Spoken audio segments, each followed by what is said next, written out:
masyarakat Indonesia khususnya Jawa itu seringnya mengkait-kaitkan hal-hal seperti itu dengan hal-hal yang bersifat tanda kutip klinik ya.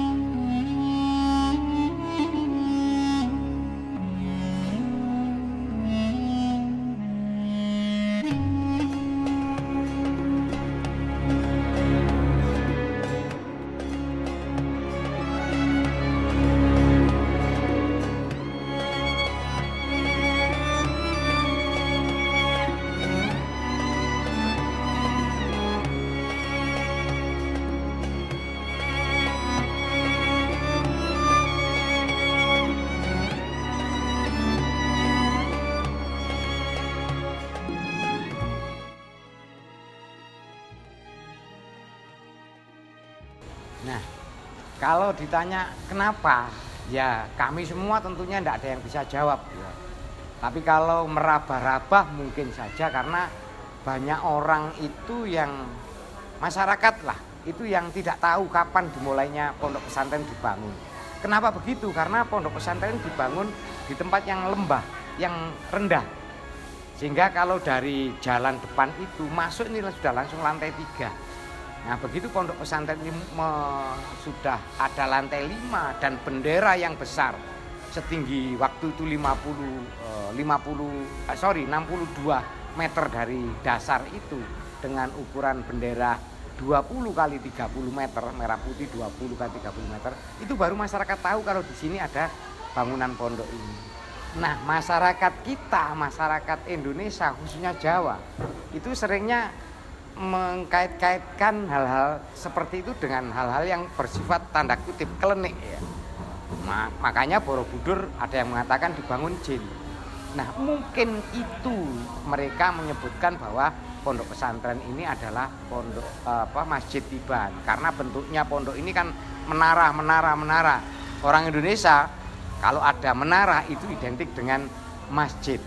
Nah nanti kalau orang Indonesia ke luar negeri, gereja-gereja itu banyak yang bentuknya menara. Tetapi itu menurut kami itu tidak penting, tetapi penting untuk diluruskan. Kenapa? Yang beliau Romo Yai Ahmad takutkan kan dengan informasi yang tidak benar ini menjadikan masyarakat ya mungkin sampai syirik. Makanya di media apapun mesti kita menyampaikan bahwa ini yang benar adalah pondok pesantren, bukan masjid. Nah di dalam pondok pesantren itu memang ada masjidnya. Dan masjid itu dibangun belakang, yang awal bangunan pondok pesantren. Kembali lagi saya garis bawahi kalau ditanya kenapa muncul isu semacam itu, ya kami warga pondok tidak tahu kenapa sebabnya itu. Hanya kami bisa mereka-reka mungkin itu masalahnya.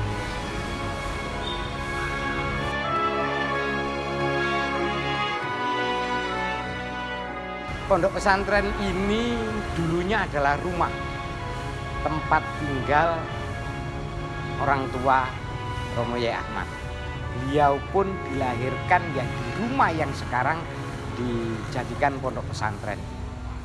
Tahun 60 sekian, 63 itu sudah ada orang yang 62, 63 sudah ada orang yang ngaji kepada ayahnya Romo Yai, yaitu Mbah Yai Soleh. Ya orang-orang kampung sekitar udah ngaji ke beliau. Kemudian banyak orang-orang yang ngaji ke beliau termasuk ngaji ke Romo Yai sepulang Romo Yai dari pondok pesantren Sidorangu Grian. Itu banyak orang yang sudah ngaji tapi masih di rumah. Nah mulai tahun 78 bangunan rumah itu sudah ada perubahan fungsi. Dibangun gudaan untuk santri-santri meskipun secara resmi ini belum menjadi pondok pesantren. Sudah ada bangunan-bangunan tapi bangunan yang belum permanen. Bangunan kalau waktu tataan batu merah ya lolonya itu menggunakan lolo lumpur tuh ya dari tanah liat yang budek itu.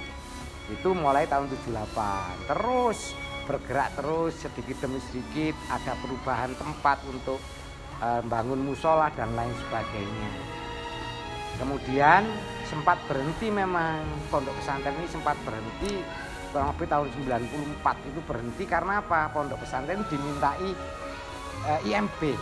Nah, pondok pesantren ini kan beda bangunannya dengan bangunan yang lain. Kalau bangunan yang lain itu didesain dulu, digambar dulu, direncanakan dulu, dihitung dulu, baru dibangun.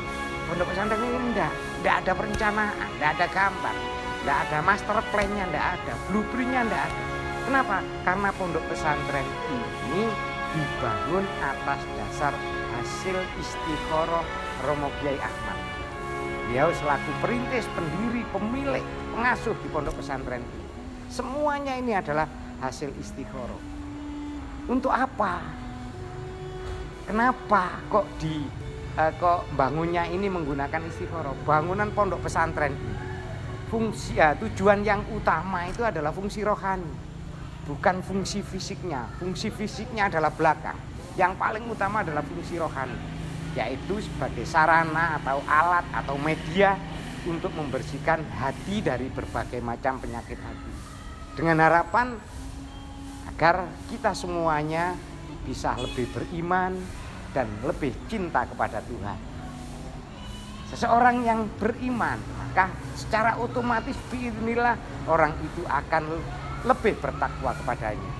Seorang yang cinta pada Tuhan, otomatis biidznillah akan berperilaku kasih sayang terhadap sesama. Itu tujuannya. Makanya karena seperti itu membangunnya pun ya ditentukan dari hasil istikharah Romo Kiai Ahmad. Pedomannya ya cinta tadi. Apapun akan dibangun, apapun akan dilakukan di sini, selagi itu bisa menambah keimanan dan kecintaan kita semua kepada Tuhan, kepada Allah Subhanahu wa taala. Itu sejarahnya ya. Kemudian setelah pernah berhenti 94 sampai 98 itu pas Indonesia krisis waktu itu. Nah itu kok teman-teman santri ditimbali oleh beliau, diminta untuk membangun waktu itu yang dibangun pertama kali lagi tahun 98 pas Indonesia krisis, yaitu Taman Oval itu. Itu mulai bangun kembali dan alhamdulillah sampai sekarang terus berjalan pembangunan. Mulai 98 itu pembangunan sudah menggunakan material permanen. Kalau sebelumnya tidak permanen, semi permanen, mulai 98 sampai sekarang ini bangunannya sudah menggunakan bangunan yang permanen.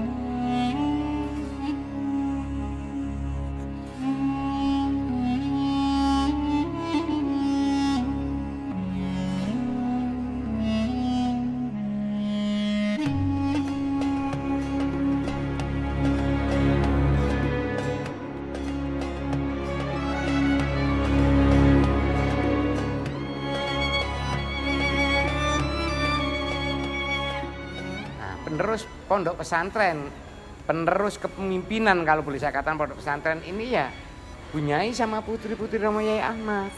Itu penerusnya.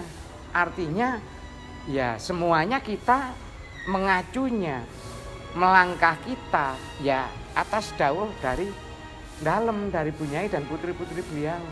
Tetapi untuk aktivitas di pondok pesantren ini, mungkin aktivitas pembangunan, aktivitas keagamaan, aktivitas peringatan hari besar nasional, hari besar keagamaan dan lain sebagainya.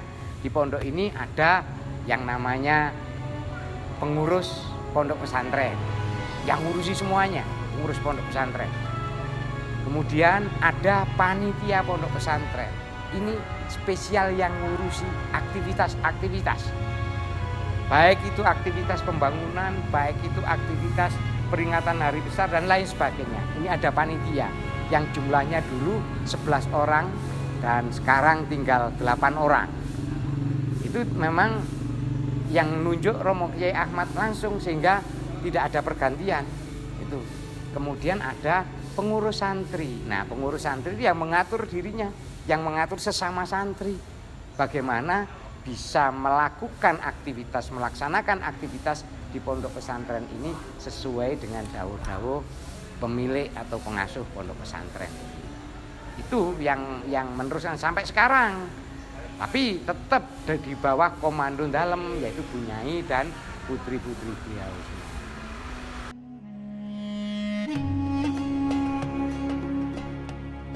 Secara pribadi ataupun mungkin panitia, kami punya harapan bahwa kita tetap dalam kondisi apapun kita berupaya, berikhtiar, berusaha untuk menjalankan dawuh-dawuh beliau. Untuk tetap memegang teguh apa yang sudah diajarkan oleh beliau kepada kita semuanya. Nah, kalau secara fisik, secara langsung mungkin masyarakat itu ada hambatan untuk datang ke pesantren ini, ya mungkin dengan media teknologi informasi ini kita bisa menyebarkan informasi-informasi itu. Tapi saya yakin bahwa pandemi ini akan berakhir, akan kembali seperti semula. Masyarakat akan menikmati kembali lagi ke pondok pesantren ini. Masyarakat akan bisa merasakan ketenangan, ketentraman, kedamaian, kebahagiaan melalui fungsi dari pondok pesantren. Nah, kami sendiri yang di dalam tetap harus juga berbenah, kami panitia, mungkin santri dan sebagainya tetap berbenah. Untuk apa? Untuk senantiasa mengingat, senantiasa mengembalikan semua itu pada tata aturan yang telah beliau berikan kepada kita semuanya. Kalau saya ngomong tata aturan bagaimana hidup beragama secara baik dan benar, bagaimana hidup berbangsa secara baik dan benar, bagaimana hidup bermasyarakat secara baik dan benar, hidup berprofesi secara baik dan benar. Insya Allah semuanya beliau sudah didikkan pada kita semuanya. Kita sudah dibimbing, diarahkan, dituntun oleh beliau bagaimana hidup ini bisa benar-benar sesuai dengan aturan agama, dengan aturan negara, aturan masyarakat, aturan profesi. Dan itu kita terapkan, kita ikhtiar untuk belajar menerapkan semuanya. Ingat bahwa beliau itu yang membuat semacam ini. Tujuan akhirnya adalah membahagiakan umat. Nah, perilaku kita sekarang ya harus mencontoh itu. Dimanapun kita berada harus membahagiakan sesama makhluk ciptaan Tuhan. Itu kalau ngomong apa yang menjadi harapan kami semua. Tentu hal yang semacam itu ya kita awali dari kita yang di dalam. Imbasnya nanti bisa dirasakan dari yang di luar.